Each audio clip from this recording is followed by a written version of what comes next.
हाँ भाई बच्चों, चलो सभी को राम राम। शुरू करते हैं आज की क्लास। देखो, पिछली क्लास में बेसिकली हमने स्पाइरल मॉडल के बारे में पढ़ा था।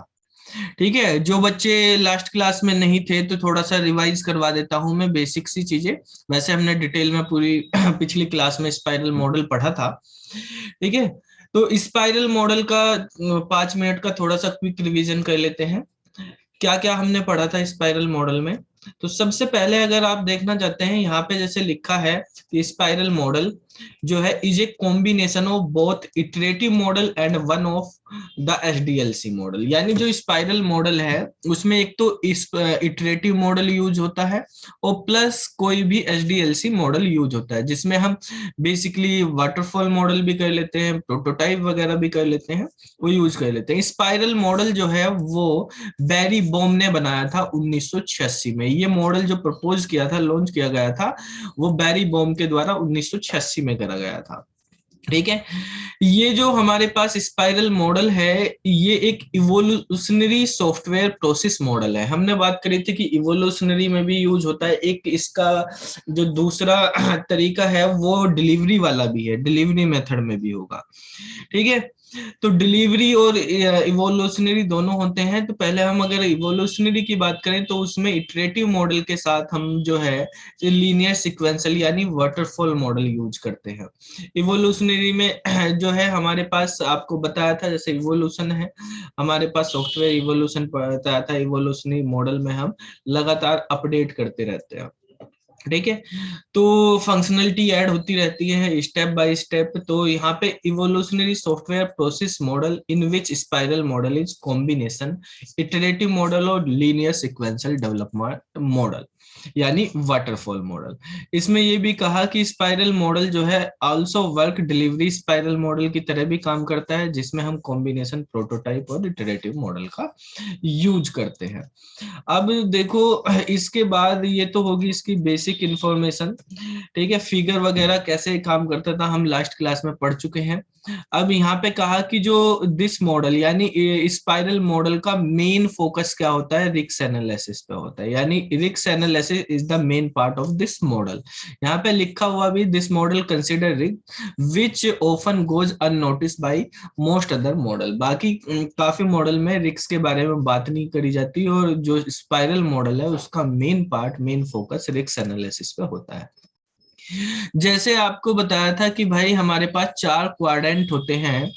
ठीक है, Q1, Q2, Q3 और Q4, ये हमारे पास 4 क्वाड्रेंट होते हैं स्पाइरल मॉडल में। और हम पहले क्वाड्रेंट से शुरू करते हैं और एक साइकिल पूरी हो जाती है फोर्थ क्वाड्रेंट पे आ जाने पे। तो जो ईच साइकिल या ईच फेज होता है जो हमारे पास 4 पार्ट में या क्वाड्रेंट में डिवाइड होता है। ठीक है, तो स्पाइरल मॉडल हैज 2 डायमेंशन। अब इसमें 2 डायमेंशन में काम होता है। जैसे मान लिया एक तो हमारे पास होता है रेडियल, एक होता है एंगुलर। ठीक है, तो इसमें 2 डायमेंशन होते हैं, रेडियल और एंगुलर। रेडियल और एंगुलर का क्या मतलब है? रेडियल डायमेंशन ये रिप्रेजेंट करता है कि कुमुलेटिव कॉस्ट, मतलब पूरे प्रोजेक्ट की कॉस्ट, और एंगुलर रिप्रेजेंट करता है ईच साइकिल की कॉस्ट। जैसे एक साइकिल पूरी हुई तो इस साइकिल में कितनी कॉस्ट लगी, उसके बारे में अगर आपको बता करना तो एंगुलर डायमेंशन से कर सकते हैं। फिर अगर मान लिया इस प्रोजेक्ट को कंप्लीट करने में आपको 2, 3, इस तरह से 3 साइकिल लगी, तो तीनों साइकिल की टोटल कॉस्ट आपको क्यूमुलेटिव कॉस्ट निकालनी, तो वो हमारे पास रेडियल डायमेंशन से होती है। ठीक है, ये पहली डायमेंशन, मतलब पहली साइकिल, दूसरी साइकिल, तीसरी साइकिल, इस तरह से जितनी साइकिल होंगी वो प्रोजेक्ट पे डिपेंड करेगा किस तरह का प्रोजेक्ट है, कितना उसमें रिस्क है। ठीक है, तो आगे हम बात करते हैं कि जो हमारे पास स्पाइरल मॉडल होता है उसको हम मेटा मॉडल भी बोलते हैं। Spiral model is also called meta model. Meta model का मतलब क्या है? मेटा मॉडल ऐसा मॉडल जो कॉम्बिनेशन से बन रहा है, यानी because it subsumes of all other HDLC model. भाई कोई सा भी हम यूज कर लेते हैं। जैसे एक सिंगल लूप होता है, इसमें सिंगल लूप को हम फेज भी बोलते हैं, स्पाइरल भी बोलते हैं। उसमें इटरेटिव और वाटरफॉल दोनों यूज हो रही है। यानी स्पाइरल मॉडल जो है कॉम्बिनेशन है क्लासिकल वाटरफॉल मॉडल का और इटरेटिव मॉडल का। ठीक है, वहां पे स्टेप चलते हैं। ऐसे स्पाइरल मॉडल में प्रोटोटाइप मॉडल भी यूज हो जाता है। ठीक है, जहां पर हम हर फेज में रिस्क को एनालिसिस करते हैं। तो बेसिकली जो कॉम्बिनेशन है, तो जिसको हम मेटा मॉडल भी बोलते हैं। अब मैं कुछ क्वेश्चन डिस्कस करूंगा स्पाइरल मॉडल से रिलेटेड, यहाँ पे कुछ क्वेश्चन हम डिस्कस करेंगे, ठीक है। तो आपको इन क्वेश्चंस का आंसर करना है, क्या आंसर होगा किस तरह से। तो देखो पहला क्वेश्चन है, जैसे उसमें लिखा है spiral model provide support for.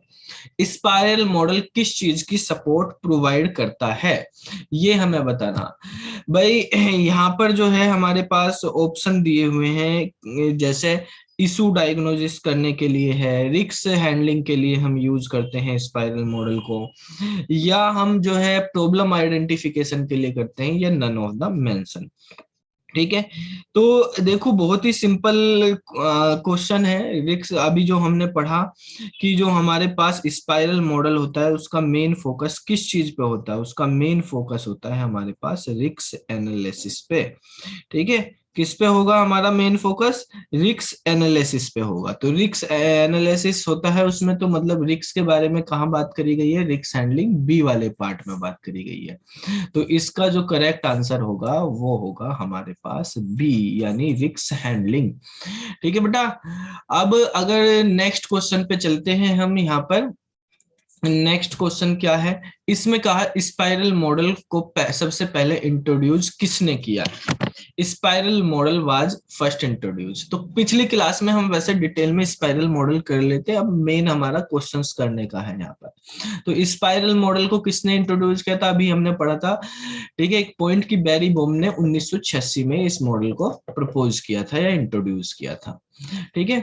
इसके बाद है हमारे पास नेक्स्ट क्वेश्चन, इसमें कहा spiral model is a risk analysis performed eight, ठीक है। स्पाइरल मॉडल में रिस्क एनालिसिस होता है, वो रिस्क एनालिसिस कहां पर परफॉर्म होता है, कौन से लूप में होता है, कि पहले लूप में ही होता है, सेकंड लूप में होता है, या एवरी लूप में होता है, किस लूप में होता है, ये आपको बताना है। तो देखो आपको बताया था कि स्पाइरल मॉडल में जैसे 4 क्वाड्रेंट होते हैं यहाँ पर, तो हम हर फेज में हर लूप में रिस्क एनालिसिस करते हैं।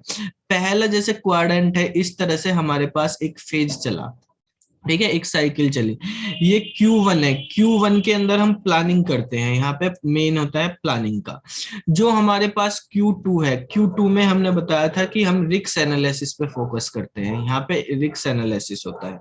जो हमारे पास Q3 है, Q3 जो होता है इसमें इंजीनियरिंग होती है।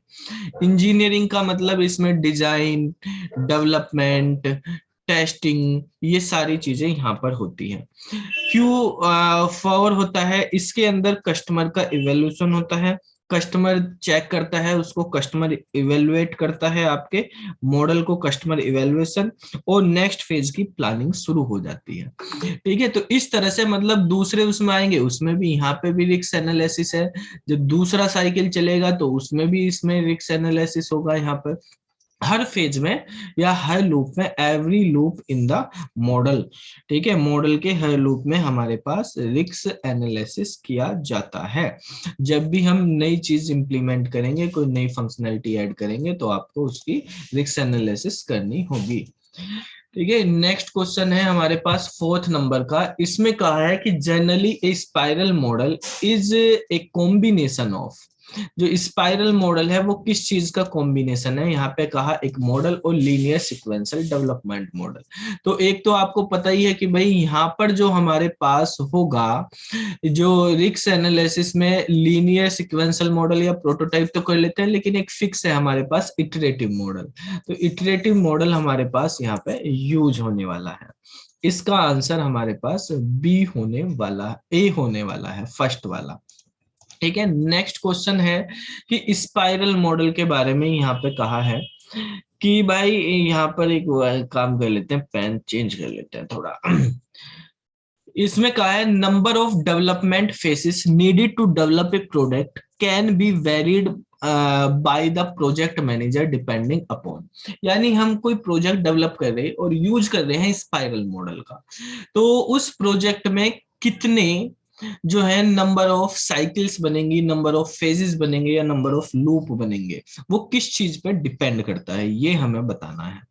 ठीक है। तो बेसिकली जैसे अभी मैंने आपको बताया था कि प्रोजेक्ट में कितना रिस्क है, उस रिस्क को कंसीडर करके ही हम उसके मॉड्यूल्स बनाएंगे और उसके फेजेस डिसाइड करेंगे।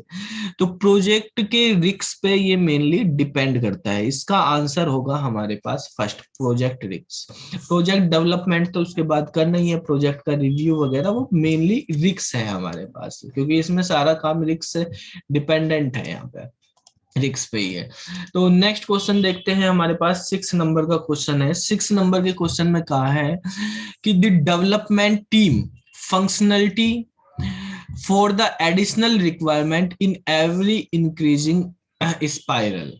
यानी हमारे पास जैसे स्पाइरल बने, स्पाइरल को लूप भी बोलते हैं, कि हमारे पास पहला स्पाइरल हो गया, पहला फेज हो गया। अब जब दूसरे फेज में जाएंगे तो जो हमने पहले फेज में काम किया है, तो दूसरे फेज में उसमें नई चीजें ऐड करी जाएंगी या डिलीट करी जाएंगी, या जो पहले फेज में बनाई हुई है वो ही हम मॉडिफाई करेंगे। यानी जब ये पहला फेज हो गया, जैसे ही हम दूसरे फेज में गए हैं, तो दूसरे फेज में हमने पहले फेज की कुछ फंक्शनैलिटी डिलीट कर दी या मॉडिफाई कर दी, या उसमें कुछ नई चीज ऐड ऑन करी। तो नई चीज ऐड ऑन करने के लिए ही हम बनाते हैं, उसमें मेन ये है कि नई फंक्शनैलिटी ऐड ऑन करी जाती है।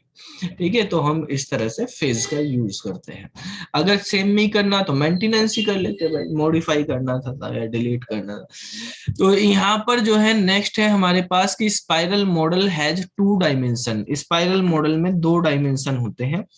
तो अभी हमने बात करी थी कि वो 2 डायमेंशन कौन कौन से होते हैं। एक हमारे पास होता है रेडियल डायमेंशन और एक होता है एंगुलर डायमेंशन।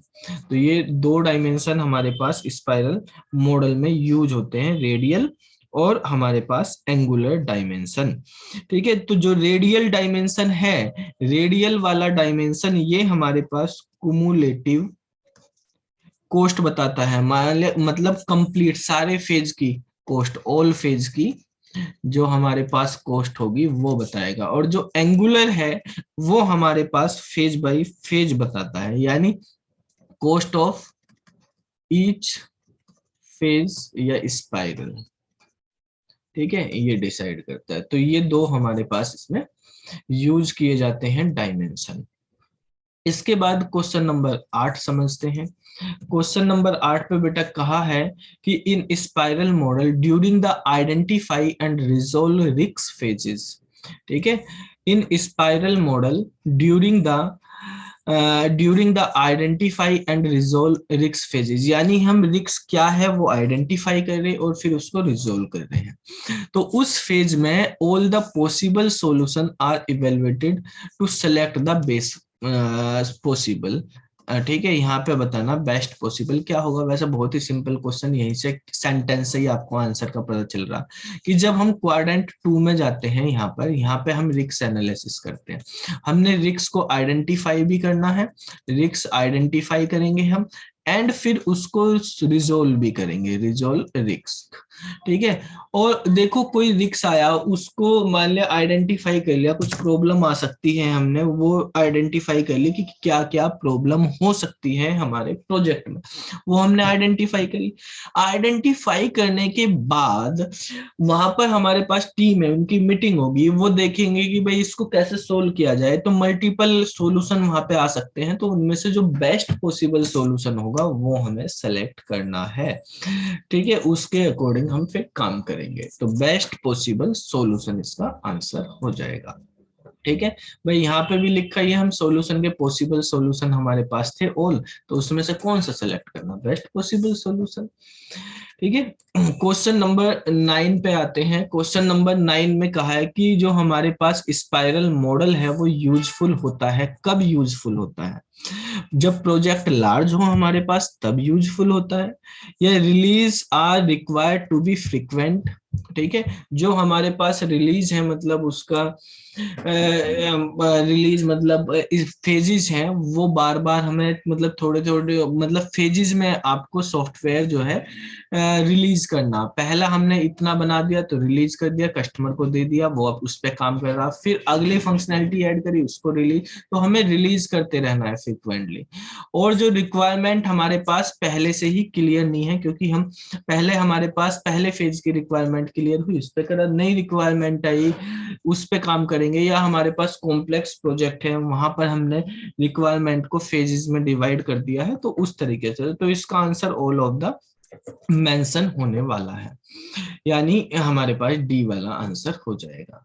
नेक्स्ट क्वेश्चन पे देखते हैं, 10 नंबर का क्वेश्चन है। इसमें कहा है amongst which of the following is are the limitation, ठीक है, the limitation of spiral model. तो स्पाइरल मॉडल की लिमिटेशन क्या है, जैसे अभी हमने पिछले क्वेश्चन में पढ़ा कि कब यूज किया जाता है, तो उन्हीं में यूज करा जाता है ये, ठीक है। यहाँ पर बेसिकली जब लार्ज प्रोजेक्ट होते हैं उनमें इसका मेनली रिस्क उनमें ही आता है, लार्ज प्रोजेक्ट होंगे उनमें ज्यादा रिस्क होगा, तो वहां पर हम इसका यूज करेंगे।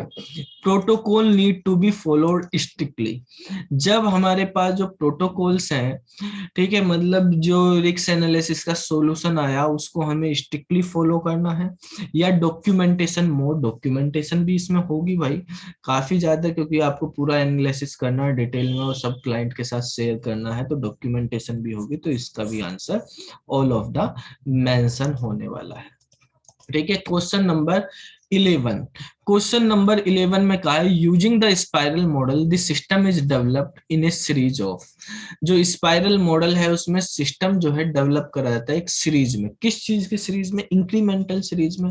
हमने पढ़ा ही था वाटरफॉल या इंक्रीमेंटल की इटरेटिव चलता है, ठीक है, तो इटरेटिव में क्या होता है, इंक्रीमेंटल के तरीके से ये रिलीज किया जाता है, उसके अकॉर्डिंग ये काम करता है, ठीक है। तो ये हमारे पास स्पाइरल मॉडल के जो है कुछ क्वेश्चंस हो गए हैं, ठीक है। अब देखो भाई बच्चों, जैसे हमारे पास ये क्वेश्चन है, आप इनकी अच्छे से प्रैक्टिस कर लेना, जो आपको समझ नहीं आई है वो पूछ लेना आप, ठीक है। आगे जो है हम फिर वी मॉडल के बारे में पढ़ेंगे अगली क्लास में, उसके बारे में डिस्कस करते हैं, वी मॉडल क्या होता है, ठीक है, तो उसके बारे में हम पढ़ेंगे। अजाइल मॉडल क्या होता है उनके बारे में भी हम पढ़ेंगे। बिग बैंग मॉडल क्या होता है, इंक्रीमेंटल मॉडल क्या होता है, ठीक है। और ये जो है हमारे पास रेड मॉडल है, रेड मॉडल के बारे में हमें पढ़ना है, ठीक है। और इनके बारे में जो है हम अगली क्लास में डिस्कस करते हैं, आज की क्लास में इतना ही रखते हैं, ठीक है। तो फिर मिलते हैं अगली क्लास में, तब तक के लिए बाय बाय।